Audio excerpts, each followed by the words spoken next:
number 1, what are the experiences of the mathematics students in learning calculus? So, specifically sa A, ang learning strategies na ako nga most effective kay kanang magtanaw ko video sa YouTube or sa mga online resources, online platforms. Tapos ang less effective ka na mag self-study ko kay lisod kayo sabto ng concept since nag-modular mi sa mga trigo na mo dapat naman kay basic knowledge about na ng trigo, advanced algebra and everything kinaanam gud sa tanan sa calculus. Next, sa letter B, can you describe specific topic or scenario about calculus that you find difficult? Ang lisod jud is first kasi si Dr. Tubog Mantuno. So first namo nga nag-meet tapos sa specific topic ato ang pinaka introduction gud sa calculus kay samot man ning modular na magsalig man gud answer sa Google. Then pag kuan na no pag introduce na sa topic, pag introduce na sa mga derivatives sa tanan-tanan, magnagnanga na mi kay ako specifically ako kay syempre magsalig lagi ta Google tas kung nanay discussion isod na i-cope up good isod na kay siya kuanon kay mo to siya mo to ang specific topic ang introduction sa calculus. Then, how did you use visuals to explain calculus concept during reports and discussion? Wala may reports, na may oral. Sa discussion ni Sir is, nagagamit siya o kanang, na white, marag siya whiteboard pero through Google Class, Google Meet. Ito yung ginagamit ni Sir. Sa ako, wala. Kaya ikaw naman doon kumaminaw ato. Ikaw naman maminaw. Then, what type of in-class activity did you participate? Problem-solving sessions. Then, group work or wala kayo may group work. Problem-solving lang. Ginatagan mo ni Sir. Tapos, pinapa-answer mo niya, paabuton mo niya, mahuman. And then, kung tama ba or mali among answer.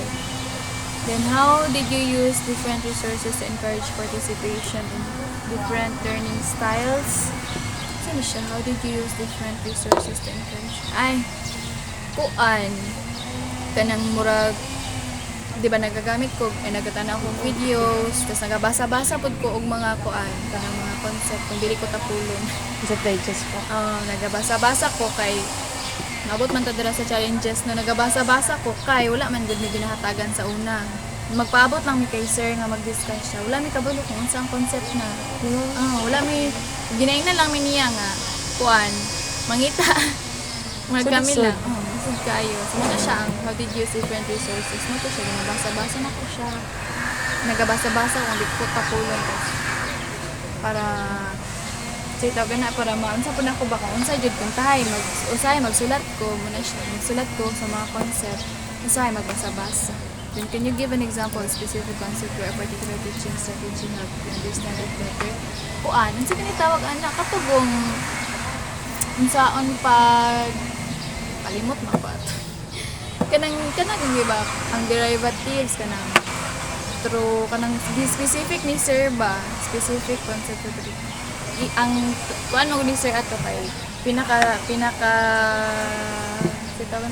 basic god yun po dayon kato na pong unsa may term atong buhat ni sir paghuwa sa derivative naman to yung mga distributive unsa kani na sa tong na siya specific ingon so giisa-isa ni sir mo to siya na murag nakasabot ko ay giisa-isa niya gikan sa sugod kanang wala niya gi ang tay na ani na lang tay isa ni siya concept wala niya gi-introduce tanan-tanan di ba sa topic lang sa isa ka karon nga discussion kay kanilang sa tas kaduha kanilang sa tas mabalik ko ni sa first ana ni sir. The next, did you feel your teacher encouraged kaning critical thinking and questioning mo dyan na ginabuhat ni sir ni Dr. Tubog adlok bugo sa yaman gud sa una no kay wala na guys sila gasulod ako na lang gasulod sa online class kay hindi siya masugot niya siya lang perminti na guys storya unsa man imong idea unsa man ang answer so mo na yan ginabuhat napa siya Japon direct murag evening. Thus, how can opportunities for independent learning and inspiration in calculus be outside of class? Kung kuan man god kung naman god ang independent learning or kanang self learning kay murag dili lang ka magsalig sa ginahatag sa teacher ba tibali kanang kung naan man gud na siya murag ma-enhance imong critical thinking makabalo ka kung kanang dili lang ka magsalig di ay sa ilaha. Pero late na nako na realize. Kay sa una man good comply lang maka-answer pero lisod kayo nga wala day kay nasabtan. So pag abot sa review ay ano day na sayang. Abot na mo sa review. Next, number 2 na ta challenges. Muto siya akong experience kay first kay introduction sa diri no sa letter A man lang. Ay first kay katong Most video effective. lessons katong experiences na ko video lessons nagtanaw ko or nagabasa-basa ko sa mga online resources isa na ko para di mo mag-lisod og transcribe. Next sa B kay specific topic kay pag-introduce sa calculus. Next sa C kay ang visuals ato kay dili ako si sir through katong whiteboard na sa Google Meet ni gamit. Next is type of in-class activity kay problem solving sessions. Yes po. Next is how did you different resource katong pareha lang sa niagi tong video lessons, online resources, online platforms ang mong ginagamit. Next katong specific concept ay katong gi-breakdown niya into specific subtopics ang lisod nga topic. Yes po, ang complex topic. Next is gina-encourage niya critical thinking as well as questioning. And then last kay ang kung naa kay self-learning murag ma-enhance mo critical thinking nya di ka magsalig sa teacher lang. Next, challenges. What were the main difficulties you encounter while learning calculus? Concept jud, lisod mo gud sabton kung kuan ang calculus. Muna siya ang main difficulties na ko. Lisod siya sabton kay sa pag-iyon lang daan nga calculus. Nalista naman gud ko since mo lagi to kana wala prior knowledge. Next, were there any specific topics or concept that you found particularly challenging? Tanan man ata. Tanan kay kuan. Ay, una-una syempre nakabalo ko pag-introduce ni sir pero pag as the topic goes by god kanang discuss ni sir kay murag naglisod na ko og absorb since online pa jud god lahi ra jud kong face to face. So murag tanan kuan sa ako challenging. Did you find the pace of course overwhelming? Bisag lisod siya, overwhelming siya ngano man kay mo to lagi si sir dili niya ginaisa og busdak sa mga tanan ng topic baligi isa-isa sa niya inanihon ni ang kani next inanihon ni pagka next discussion na pud namo kani inanihon ni siya pag solve Tapos balik na sa pud so overwhelming ang pacing sa topic dili ang charis lang. Next, how challenging to connect abstract ideas to real application. Para sa kuha kay lisod siya, mangita jud ka kanang para paunsa man nako siya makuana ma-connect sa real life.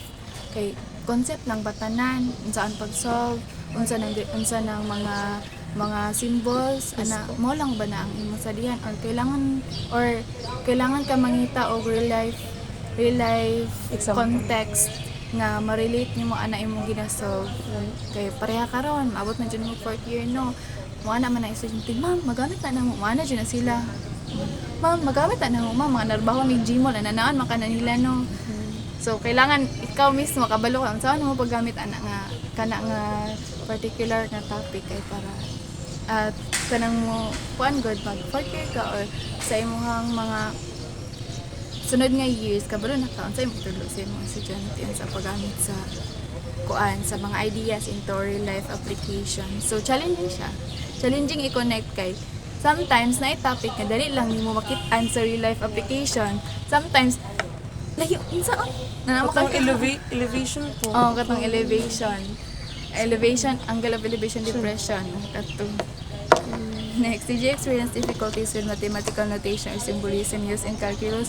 Yes, jud diri kaning mathematical notations and symbolism na pag introduce ni sir naganga jud niya kuan jud to siya kanang murag kuanan mi ni sir nga hatagan mi niya og mathematical notation tanan tas kami ang mag-translate mag-translate into sentence. So, grabe kalisod kay syempre na yung magoy uban diri among kinayuban nga murag karon pa na masugatan ana pag-discuss ni sir karon pa sugatan hala inana dihay ang meaning ana.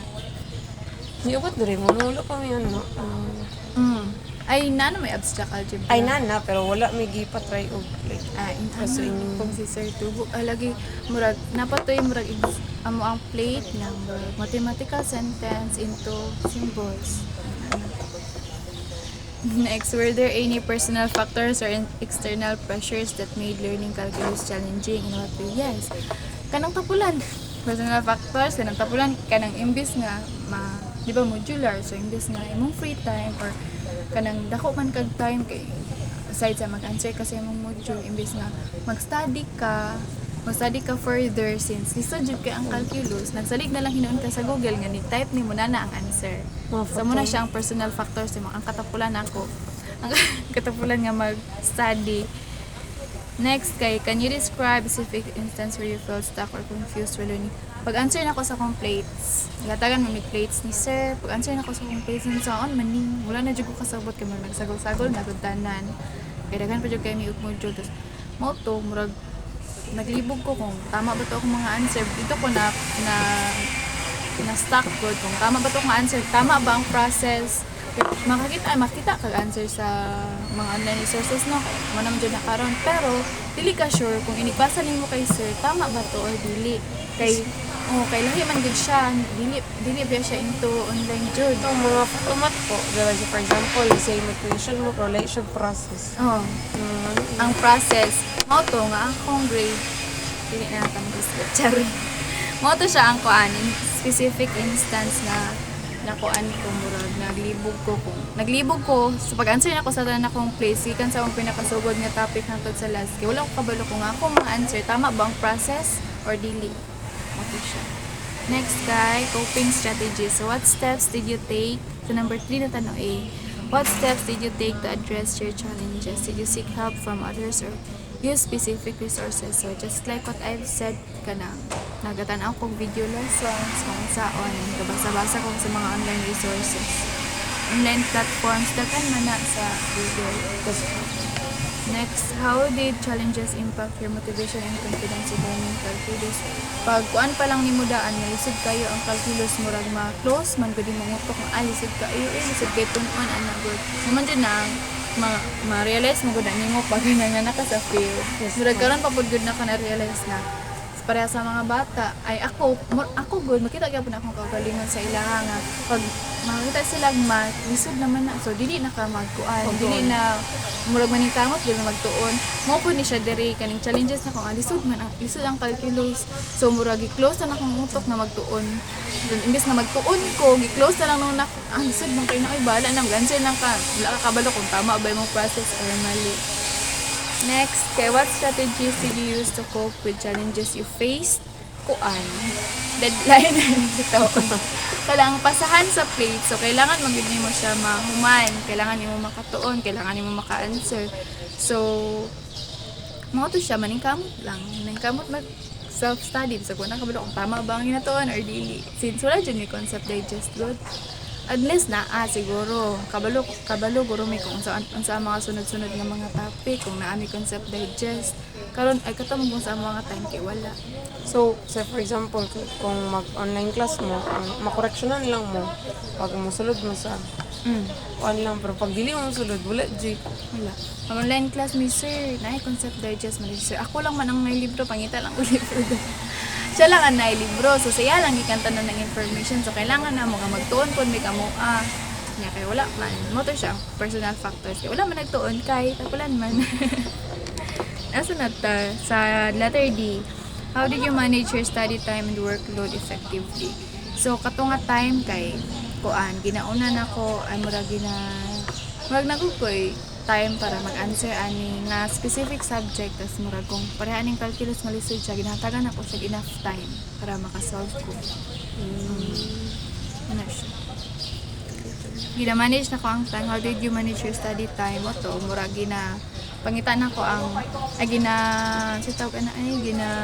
organize na ko ang mga tama-tama lang kaya lang ma-answeran hangtod sa mga lisod. So dapat mag-answer ko ahead of time sa katong mga kaya ra nako para kung layo-layo pa ang deadline nakakuan ako layo-layo pa ang deadline murag makaya na nakag-answer ang calculus. Next, did you form study groups? Wala tino sa among calculus kay study groups wala. Kaya ako nakatry mo ko kay. Ay, ikaw kay Wala. Kamo man din no. Kami wala. Kay online man. Nalong kay isa na nawag si Denise pero dili man to study group exam man gud to na. So wala mi ka-try ana. You use visualization techniques or alternative representations to grasp difficult concepts and how. So kato visualization techniques murag unsay tawag ana nagatan-aw ko sa mga Google kung unsa di porma ng mga symbol symbol sa derivative. Kaya wala ka, Di ba lisod ka? tan-aw jud kay alternative representations parehaan ng magtan-aw ko sa Google kung unsa ang mga symbol parehaan na mangita ko sa mga images kung unsaon. To ang nagkalkulus to og tripod mo to. Unsa din itong calculus to? Integral man tong Ay, 1 o 3. Kay Dok, ano man. Dili ang 3 na to si Sir Ay. Kumahig. 2 di ay ang 3. Ang 2. Ang ato ang 3. Ang 2 kay Dok, ang 3 kay Sir Sir Kumahig. Kumahig. Ang 1, ay okay lang ang 1. Kay module. Wala may discussion sa 1. Morning kaniya ako akamura kay Sir Tugbo graduate ka na. Mo magong 3 kay basta. Naagkuan mi limited face to face pero through kuan ra pod through learning VLE virtual learning environment kay kuan naman mi mag tutorial man mi kay 8 naman mi kabuk kay 7 kay wala naman si Anas. Then did you seek help from your teacher, tutor or peers? How did their support? Wala. Ako rin dyan natanong, nagsalig na dyan ko sa video. Di mo ko mga ulam ako mangutanan sa teacher. Ay, oo na. Ako yung napangutanaan nga teacher last time. Tapos, math teacher to siya. Nakapangutan ako sa iya. unsa man to? Tigid to sa amo. Dili, dali dito na sa amo. So, how did their support benefit you? Makatabang yun siya kay murag. Ang ilang mga kung murag ma-share nila ilang knowledge sa imo ba kung unsaon or kung unsa na ang concept. What resources or study tools did you find helpful in learning calculus? Online resources. Siguro karon kung ako karon kay kuan kana more on unsay tawag ana learning material siguro. Pero katong good nga time wala man so online resources ang pinaka-helpful sa amo. Can you share an example of a situation where your coping strategy helped you overcome a specific challenge? Kung tahay, na ako isa kanang topic nga dili masabtan and search na ko siya sa Google. Tapos tigbasa na ako, di gyapon ko kasabot, madto po ko sa video lessons kay para ini discuss ato murag enlighten ko nga ay nanaon day pag-solve. Ano ta? Did you find any particular strategy more effective than others? Naaman jud, di ba ti? Naman jud strategies nga murag mas effective. Pero sa katuman good kay si murag ang strategy man good ni unsa nga siya nga strategy particular sa ako ang strategy kuan na parehas ng kanang unsa ta kung self study man gyapon ang tawag kung magkanaw ka video lesson no. Did you find any particular strategy more effective than others? Siguro na kay maka-answer man ko. Yes po. So, mo to siya. Na-adjust specific nga or particular nga strategy nga effective kay na may time nga makatuon ko or ma-enlighten ko kung saan pag-solve. How did your coping strategy evolve throughout your calculus learning journey? How did your coping strategies kuan? Ano tawag na? Ano mo answer dito? Wala pa ko dira. Wala pa day ka? Insert siya. Nga mo rin siya. Napil na to. How did your coping strategy evolve throughout your calculus learning journey? Ikaw daw, T, para sa mo, how did your coping strategy evolve? Yun, sana ko ka... Di ba, na kay coping strategy, kung di ka kasabot, tapos na kay coping strategy. Ano? Manguan jud ko. Tanaw jud ko video. Daghang kay kong video tanawon din sa Google. Ano, naga-search ko daghang resources. Tapos, dili biya tanan kulang-kulang biya ang uban no. So, daghan kay ko ginapilian. Pilian lang nimo te di mo. So tanawon pud matanan. Murag i-compare ni mo good sila kung pareha ba pag-solve or lahi-lahi. How did it evolve throughout your calculus learning journey? Is ano, Murag dili na ka magsalig sa imong natun-an no murag. Dili mas madungagan pa yun. dili ka magsalig kun unsa imong natun-an karon murag uhaw kay ka og mga kanang concept. Katong sa tungod sa imong coping strategies good nga mangita para sa mo among coping strategies kay mangita mig lang resources nga among compare kung pareha ba ilang pag-solve o pareha ba ang answer So, wala. Moto, so kung kanang murag it evolves in a way nga murag uhaw kay mi og kanang mga knowledge ko or kanang mga discussion sa moto murag dili namin magsalig sa amo ang kanang natun-an lang kailangan na mo mangita Hey, nanatag diri sa what are the insights of the mathematics students based on their experience in learning? How has learning calculus changed your perspective on mathematics or problem solving? So sa ako, kanang abi nako sa una man good ang math is kanang kung ma-explain siya sa imuha okay na kanang makasabot na ka pero pag kuan jud na mo sa calculus pag sulod jud na ko ng calculus na klase dito jud ka nang murag libog kayo nga makaingon ko nga tanan na makaingon ko nga if ever nga face to face ni makasabot ba ko or makasabot pa ko dayon or parehara gyapon ang ako ang parehara ba gyapon ako ma-feel karon nga nag-online ni ana so sa mathematics pud kay murag daghan naman pud ko kuan daghan naman pud ko kanang subject na na-take aside sa calculus so murag wala kay siya ingon nga na-change akong perspective ang ako alang perspective at least ang calculus pero dili sa entire nga mathematics nga subject. Next is what are some of the most valuable insights you gain from learning calculus? Kuan kanang dapat na kay basic knowledge, prior knowledge, dapat naakaana or dapat naakaana before ka or dapat naakaana bago mag ano ka sa subject. Yung mga trigo po.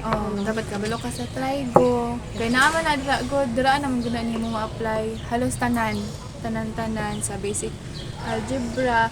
Isa ka na mga basic math, dapat naakaana mga Basic foundation. Muna siya. Ang pinaka-valuable insights. Do you see any real-world applications of calculus in your field of study or potential future career?